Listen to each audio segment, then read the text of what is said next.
Magandang araw po, welcome po sa aking channel, Nov9 TV. Patalasasan po, meron po ba kayong mga properties na napapabayaan or non-performing assets? Plan nyo ibenta, pero wala kayong oras pagbenta nito. Kung ito'y pagkakatiwala nyo po sa amin, tawag lang po kayo sa aking numero, usap po tayo, gawan ko po ng video for free. Yes, libre po. Wala po kayong babayaran. Tutulungan pa namin kayong mabenta ang inyong property. Kami na po bala sa marketing, sa boosting, pati po sa paid advertisements, even sa tripping. Hindi na po kayo mapapagod sa pag-entertain ng mga buyers. Kami na po bala sa lahat. Tawag lang po kayo. Nandito po tayo ngayon sa isang exclusive subdivision dito sa Dasmariñas, Cavite. Ito pong bagong video presentation natin ay isang 2-story house na may vacant lot. May total lot area po ito na 259 square meters. Ang isang parsela po ay 139 square meters at yung kabila naman ay 120 square meters. Meron pong individual title at updated po ang real property tax o amilyar. Ito pong bahay ay may floor area na 100 square meters, may 3 bedrooms, 3 toilet and bath at bare lang po ito. Hindi po kasama lahat ng kagamitan na makikita nyo sa loob ng bahay. Ito po yung nasa loob ng isang subdivision na kompleto po ang amenities gaya ng basketball court, park and playground, clubhouse, swimming pool, at marami pa pong iba. Meron din pong 24 hours security. Ito po yung tinutukoy ko na vacant lot na kasama pa po yan. Bali dead end na po ito, kaya kung sakali man na marami po kayong sasakyan, pwede nyo pong magamit itong area na to kung saan ako nakapwesto. At kung mahilig man po kayong magtanim, pwede naman pong i-convert nyo yan sa malaking garden na pwedeng lagyan ng gulay o halaman. Dito naman po sa harapan ng property ay open space. Kaya napakatahimik po nitong area. Hindi lang po doon, ito po'y malapit na po sa silang. Kaya malamig na po ang klima dito, especially pag per months. Meron pong covered carport at may main gate, then pedestrian gate. Sa taas po yung balkonahe. Mula dito sa garahe, meron pong access papunta naman sa service area hanggang doon sa likod ng bahay. Yan po yung main door at dito naman po sa harapan ay meron pong pocket garden at may garden set. May concrete pathway at nakakarabaw grass na rin po dito. May ilang ornamental plants. Yan po yung concrete fence. Then meron pong setback mula dito papunta na yan dun sa likod ng bahay. Dito naman po yung corner glass wall and window. Modern design na rin po itong bahay. Kaya sa mga naghahanap po ng isang ready for occupancy na sa murang halaga, ito na po yung hinahanap nyo. Meron pa po kayong vacant lot. Mamaya po sa dulong parte ng video, pag-usapan natin ang presyo nito. Ito pong main door ay naka-aluminum screen door at solid wood door. Yan po yung hagdan at dito naman po yung living area o salas. Naka-ceiling cove design. Pulido po ang pagkapaitada o pintura ng ceiling at wall. Premium tiles ang ginamit sa flooring. Napakalinis po. Ito po'y well-maintained. Kaya wala na po kayong ipapagawa dito. Dito naman po sa side na to yung dining area. At sa dulo po ay may access din papunta sa covered lanai. May security grill na rin po yan. At mula po dyan, meron pong access papunta dun sa corner side ng bahay, sa harapan, na may garden set. At mula po dito sa dining area, dito naman po yung formal kitchen. May kitchen countertop, wall-mounted kitchen cabinet, storage ng kitchen utensils, may range hood Naka-built-in naman yan, kaya malamang hindi naman po tatanggalin na yan. Kasi masisira ang structure. May kitchen window with blinds. Stainless sink with faucet. At mula dito sa formal kitchen, ito naman po yung access door papunta dito sa service area at dirty kitchen. Meron din pong granite kitchen countertop, stainless sink with faucet, wall-mounted kitchen cabinet, at storage ng kitchen utensils. Ito naman po yung access door papunta dito sa service area. Naka-solid wood door at aluminum screen door. Mula po dito sa dirty kitchen, meron pong common toilet and bath. Naka-aluminum door at maayos naman ang toilet fixtures. May hand wash basin, water closet, at bathroom window. From floor to ceiling po ang tile bathroom wall. Yan po yung common toilet and bath. Maganda rin po pagka-disenyo nila ng pintuan dito, sliding para hindi kumain ng space. Yan po ulit yung formal kitchen. Dito po yung dining area. Then yung access door papunta sa covered lanay. At dito naman po yung living area. May maliit na kwarto po dito na may accordion. At dito naman po nakapwesto yung hybrid solar system na may wall-mounted battery na kayang paganahin po ang mga ilaw at small appliances. Dito po sa living area ay naka-ceiling cove design at may center lamp. Yan po yung main door, naka-solid wood door. At dito na po tayo sa hagdan. Meron pong staircase window.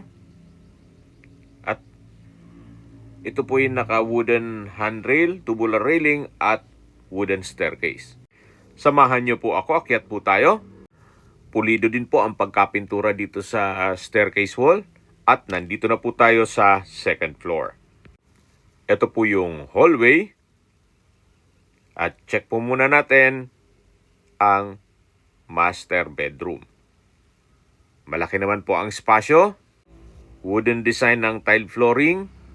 May pin lamps. Dalawang sliding glass window with curtain. May access door papunta sa balkonahe. At meron din po itong sariling toilet and bath. May split type aircon.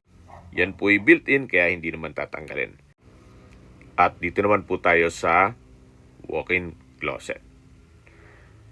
Malaki naman po ang spasyo nito. Marami kayong mga kagamitan na pwedeng ilagay dyan. At dito naman po yung toilet and bath.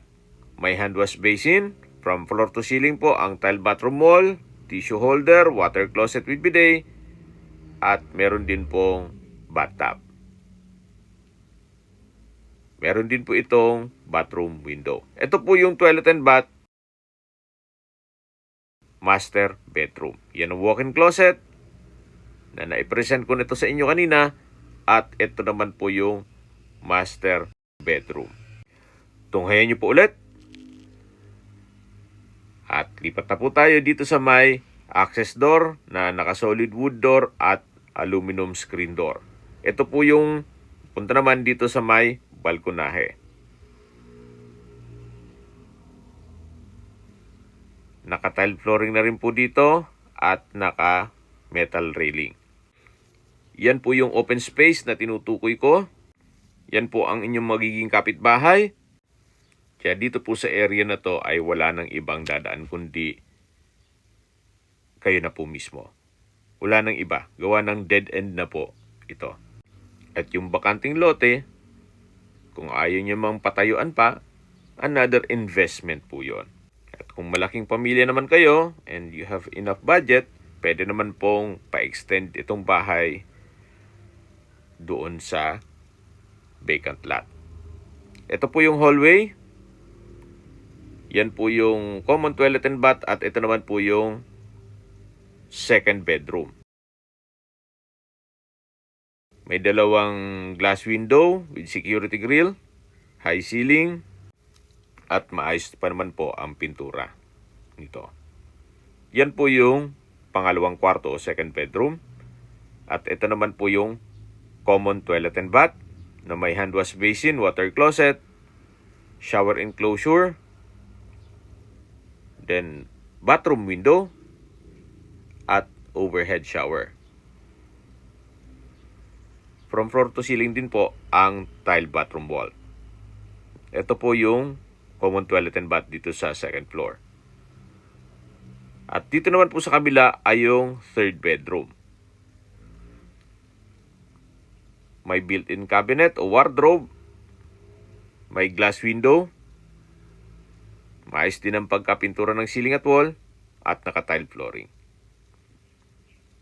Yan po ang pangatlong kwarto o third bedroom. Paglabas nyo po ng hallway, ito pong matatanaw nyo na pintuan na malapit sa hagdan ay yung access door naman ito papunta dito sa may balkonahe. May aluminum screen door. Ito pong balkonahe na to ay yung sa kabilang side ng bahay. Ang baba nito ay yung covered lanay. Ito pong kabilang lote ay hindi na po kasama yan. Iba na ang nagmamayari. At balik po ulit tayo dito sa loob. Yan po yung tatlong kwarto, yung master bedroom, second bedroom, at third bedroom. Dito naman po yung staircase window na nag-serves as natural sunlight. At habang pababa po tayo, summarize ko lang po sa mga nag-skip ng video, ito pong property ay nasa isang exclusive subdivision dito sa Dasmariñas, Cavite. May total lot area po ito na 259 square meters. Dalawang lote po ito na may individual title. Ito pong bahay ay may floor area na 100 square meters, may 3 bedrooms, 3 toilet and bath, titulado, buhay po ang may-ari, at ito'y updated ang amilyar. Ito pong subdivision ay kumpleto din ang amenities gaya ng clubhouse, park and playground, swimming pool, basketball court, at marami po pong iba. Tungkol naman sa seguridad dito sa loob ng subdivision, meron pong 24-hour security at sobrang stricto po dito. Hindi po kayo basta-basta makakapasok kung walang informasyon si owner sa guardhouse. Tunghayan niyo po ulit itong napakagandang property na kung saan modern design, may 3 bedrooms, nasa dead end, napakatahimik po ng lugar, sariwa ang hangin, at malamig po ang klima.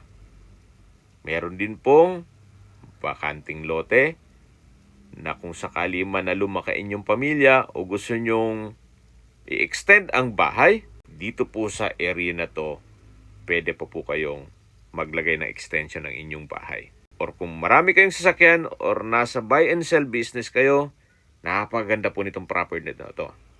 Ilang sasakyan din po ang pasok dyan. Plus dito po sa dead end. Pwede nyo po pong gamitin ito gawa ng wala naman pong dadaan dito.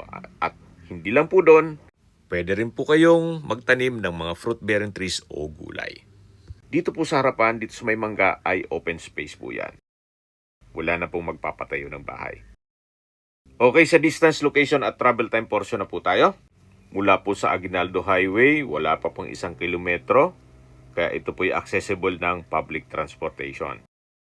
Kahit po mag-commute lang po kayo mula SM Dasma o kahit po hanggang Manila, pagbaba nyo po ng bus o sa van ay yung mismong subdivision na po. At mula naman po sa Calac Silang Interchange, Aguinaldo Exit, ang distance is 2.8 kilometers at ang travel time is 7 minutes. Mula naman po sa Philippine Christian University, Dasmariñas Campus, ang distance is 2.8 kilometers at ang travel time is 8 minutes. Mula naman po sa CABSU, Cavite State University, Silang Campus, ang distance is 5.8 kilometers at ang travel time is 11 minutes. At mula naman po sa Robinson's Place, SM Dasmariñas at Asia Medic Family Hospital, ang distance is 5.9 kilometers at ang travel time is 18 minutes. Yan po yung lagi kong binabanggit sa inyo na dapat nyo i-consider sa paghanap ng property ay yung meron pong malapit na hospital. Hindi ko naman po sinasabing sakitin kayo, Yan naman po ay for emergency purpose lang naman. At mula naman po sa De La Salle University, Dasmariñas Campus, ang distance is 8.5 kilometers at ang travel time is 21 minutes. At mula naman po sa Tagaytay, ang distance is 19 kilometers at ang travel time is 36 minutes. Opo, napakalapit lang po nito sa Tagaytay. At mula naman po sa Manila o sa airport, ang distance is 43 kilometers at ang travel time is 1 hour and 18 minutes. Okay, sa presyo na po tayo. Ayaw na pong makipagkulitan sa presyo ni owner. Latag kagad natin ang last price, 10 million pesos net, non-negotiable. Uulitin ko po, 10 million net, ibig pong sabihin si buyer na po ang sasagot sa lahat ng taxes at expenses with regard to documentation. Non-negotiable, hanggang dyan na lang po daw ang presyo niya. Wala na pong markup. Basta yan ang presyo niya. Kung gusto nyo po, set tayo ng tripping. Pero kung pass po tayo, wala pong problema. Pero pag-isipan nyo po, may bahay ka na, may bakanting lote ka pa, at nasa dead end na kung saan sobrang tahimik ng lugar. Maayos naman po ang bahay. Sa mga kagamitan, bibili na lang kayo. At sa dokumento, walang problema, malinis. Buhay po ang may-ari, kaya wala po kayo maging problema sa documentation o sa transfer ng title. Nasa loob pa po ng isang exclusive subdivision na mayroong 24-hour security at complete amenities. Well, pag-isipan nyo po. Kaya kung may mga katanungan po kayo, tawag lang po kayo sa aking numero. At sa mga kababayan naman natin nasa ibang bansa, meron po akong WhatsApp, Viber, Telegram at Signal. Same number lang po, 0917-316-3399. Sa mga nagtatanong naman po ng aming Facebook, meron po aming Facebook page na Nov9TV at Facebook Real Video. Meron din pong TikTok at Instagram. May ibang YouTube channel po kami, the Nov9TV channel, Nov9TV Listings, Nov9TV On The Spot, Nov9TV Updates, at Nov9TV House Rental. Sana po naibigyan nyo ang video presentation. Paki-like and subscribe na lang po sa aking channel para ma-update din po kayo sa aking future listings. Kung sakali po hanap nyo yung mas malaking sukat ng lupa, meron din po kami ibang listings na pwede nyong pagpilian. Huwag po kayong mag-atubiling tumawag sa amin. Then, let us know your budget para malaman namin kung anong property pwede naming ilog sa inyo. Sa lahat pong viewers, subscriber at nagtiwala po sa amin, salamat po sa suporta. Ingat po kayo lagi at yung pamilya. Maraming salamat po.